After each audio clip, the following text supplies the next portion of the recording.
Here, too, the same thing happened as had happened in the silver wood and copper wood.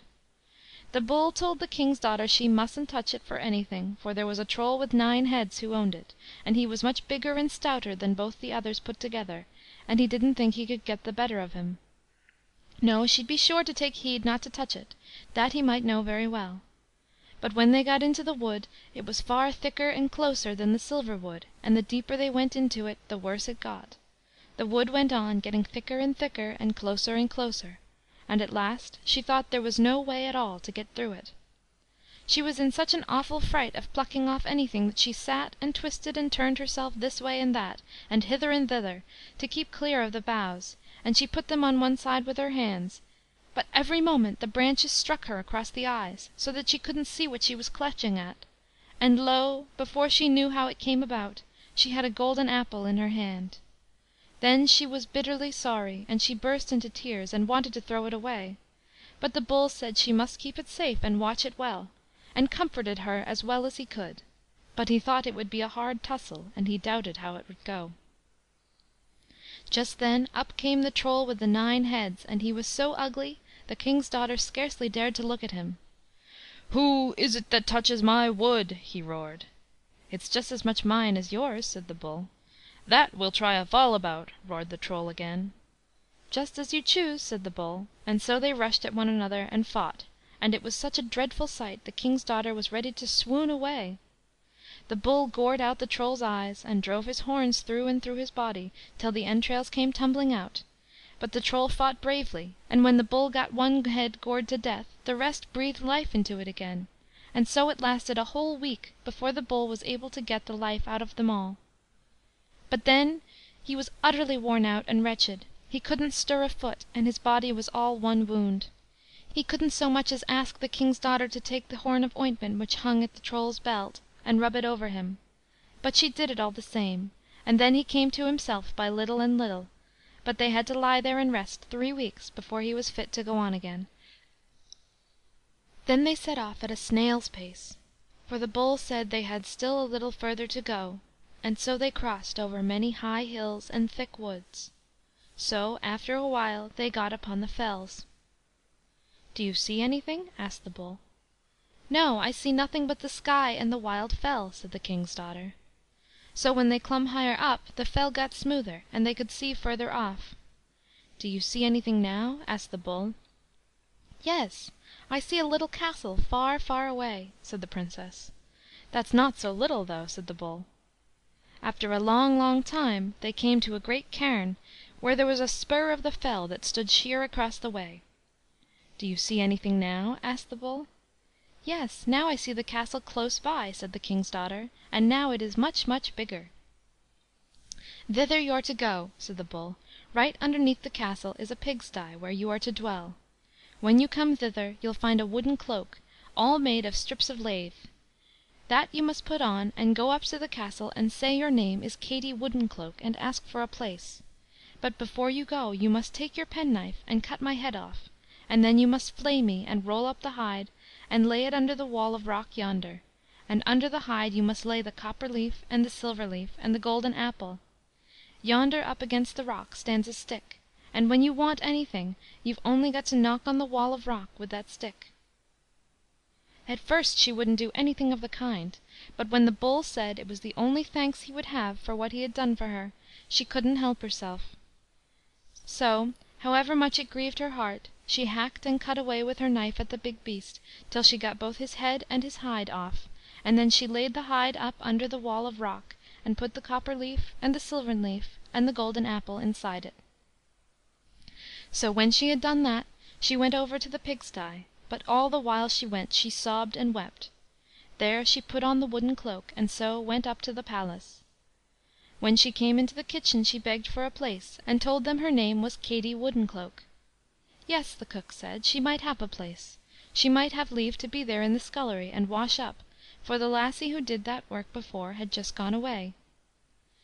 "But as soon as you get weary of being here, you'll go your way too, I'll be bound." No, she was sure she wouldn't do that. So there she was, behaving so well and washing up so handily. The Sunday after there were to be strange guests at the palace, so Katy asked if she might have leave to carry up water for the Prince's bath, but all the rest laughed at her, and said: "What should you do there? Do you think the Prince will care to look at you, you who are such a fright?" But she wouldn't give it up, and kept on begging and praying, and at last she got leave. So when she went up the stairs, her wooden cloak made such a clatter, the Prince came out and asked: "Pray, who are you?" "Oh, I was just going to bring up water for your Royal Highness's bath", said Katy. "Do you think now", said the Prince, "I'd have anything to do with the water you bring?" And with that he threw the water over her. So she had to put up with that. But then she asked leave to go to church. Well, she got that leave too, for the church lay close by. But first of all she went to the rock, and knocked on its face with the stick which stood there, just as the Bull had said. And straightway out came a man, who said: "What's your will?" So the Princess said she had got leave to go to church and hear the priest preach, but she had no clothes to go in.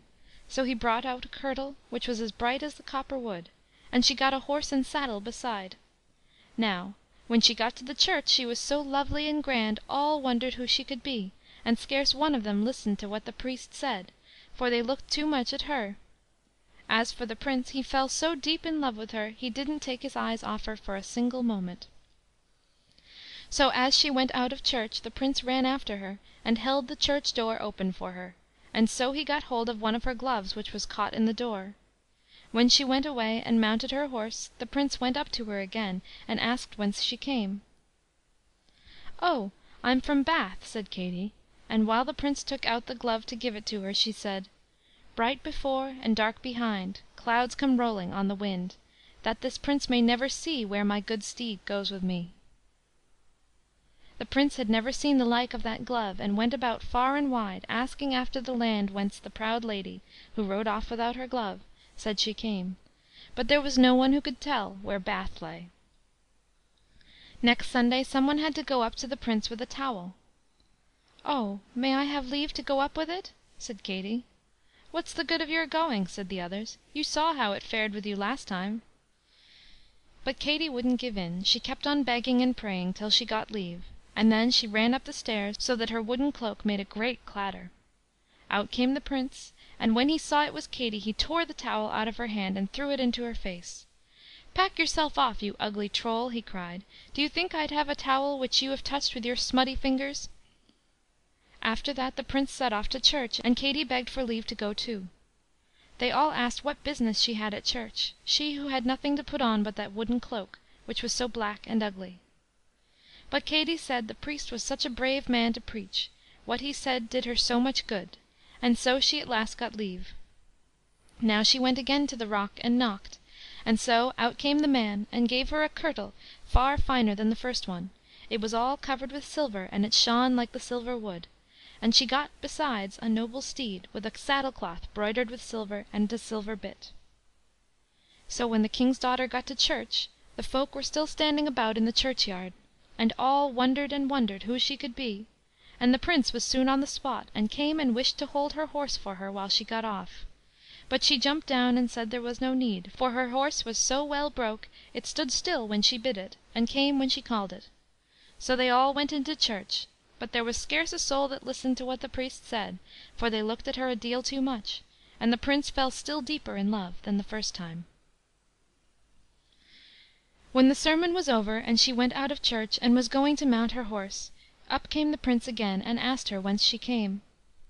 "Oh, I'm from Towel Land", said the King's daughter, and as she said that she dropped her riding whip, and when the Prince stooped to pick it up, she said: "Bright before and dark behind, clouds come rolling on the wind, that this Prince may never see where my good steed goes with me."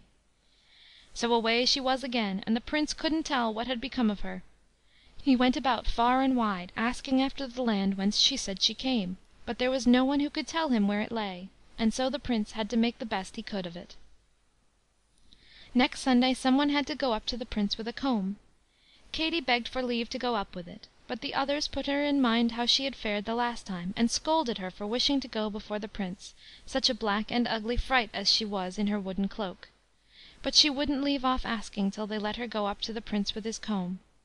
So, when she came clattering up the stairs again, out came the Prince, and took the comb, and threw it at her, and bade her be off as fast as she could. After that the Prince went to church, and Katie begged for leave to go too.